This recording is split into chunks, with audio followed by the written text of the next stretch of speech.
So, all right, I've heard from several people that because we've moved the date from Wednesday to Tuesday, because of the concert tomorrow night, that there's a number of complications. So I suspect that people are going to be coming in and going out fairly consistently during the course of our time. I've asked them to be relatively unobtrusive so that we can really focus in on the subject of what we're talking about today, which is the great Mozart Requiem. It's also going to be, to a large extent, to try to get as accurate an understanding as we can of what took place when Mozart died, how it all went down, and why certain decisions were made about the funeral. And there's no way that I can bring you complete certainty on that because scholars disagree. And in fact, I don't think that we'll ever know for certain because it simply wasn't customary to document these kinds of microscopic elements in those days. Nobody kept records of this. And again, I want to get into the reasons for that. But very soon after Mozart died, we start to get reports of the Requiem Mass being commissioned, and it just struck a chord with people. We all have a tendency to respond to certain deep-set mythologies. Some of these mythologies we don't really even know the source of. You know, they come certainly from religion, they come from mysticism, but we want to believe certain things. We want to believe them, and they help us to understand in ways that we'll create complete fictions around, just so that the circumstances match the event. And Mozart's death is one of these things. Mozart was obviously such a living force, a force to be reckoned with. And he was only just approaching 36 years old. So he's certainly still extremely young and has many, many, many years to look forward to by all standard thinking. The story of this age was that surviving childbirth and surviving childhood was rather tricky, and it was not uncommon for children to die. If you had a family that had 10 children, probably only 3 of them would survive into adulthood. So it was very typical for people to be born and then die within a year or two, and that happened with several of Mozart's children. And so it was a fairly common thing, and people were around death in a way that was a little bit more primal for them than it is for us.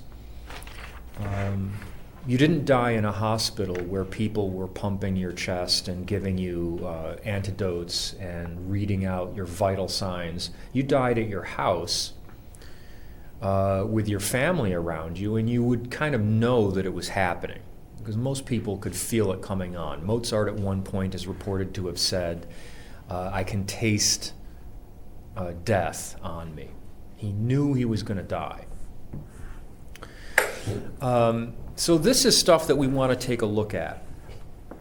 I also want to give you a final exam review sheet, which I have here, and I'll give you soon. I don't want to focus on that. I'll let you read that. The final exam will be a week from Wednesday, normal class time, in this room. So if you have any conflict with that, let me know, and you can take it another time. We can make arrangements. But I'll give you the study sheet, and I don't think there's anything tricky there. I just thought of a bunch of questions that I think are appropriate to the stuff that we've worked on primarily since the midterm. And I may think of other questions. This is not certainly intended to be the only questions I would draw from. But these will help you to organize your notes and get studied. Make sure you look over the sections in the Maynard Solomon book that we've looked at because they are so poetic in many instances, and they bring to mind for me, several different really important issues. The issue of Adam Mozart signing that notation in the marriage register, the lack of birth certificate, all of these things are things that give us really important information about Mozart and about his personality. And this will help us to some extent to understand his music. Now, our goal today then is to begin by talking about the circumstances that led to Mozart's death, and then the circumstances that led to his burial and what we know about that for sure, and then move on from that to the Requiem Mass itself. I also have some footage that I shot myself from the cemetery where Mozart was buried, the St. Mark's Cemetery just outside Vienna. I've been there twice, most recently this last summer when I went with my wife. It's the most remarkable place you could ever be. Remember that we know Mozart is buried there somewhere, but we don't know where exactly. And we'll never know where because of the custom of the time. So we're going to talk about all of what that means at some point. But I also want you to see how meditative it is there and how wild it is. I was very surprised. It was a cemetery that was used for a very brief time, maybe like 100 years total. And during most of that time, burials did not have headstones. So the vast majority of people that would be buried there are in unmarked areas. And so there simply is wild nettles growing and poppies, and it's very, very beautiful and very peaceful and very serene. There is a monument that has been erected for Mozart, and I'll tell you the story of how it was erected, what it means, and how they found the location to put it in as we progress. But I want to start with a classic example of what we know about Mozart and how we want to create mythology that goes with this and that makes it appropriate. And that's the story that you see in Amadeus portrayed, which is when Mozart dies, the funeral procession takes his casket along the road, and it's raining, and the sky is crying, water is coming out of the sky. And what happens is that because it's raining and because it's windy and cold, everybody that's walking along with the funeral procession turns back, and he goes alone to the cemetery. This is mythology. None of it is true. We have very accurate meteorological assessments of every day during the 1790s. And when Mozart died, there was no rain anywhere around it.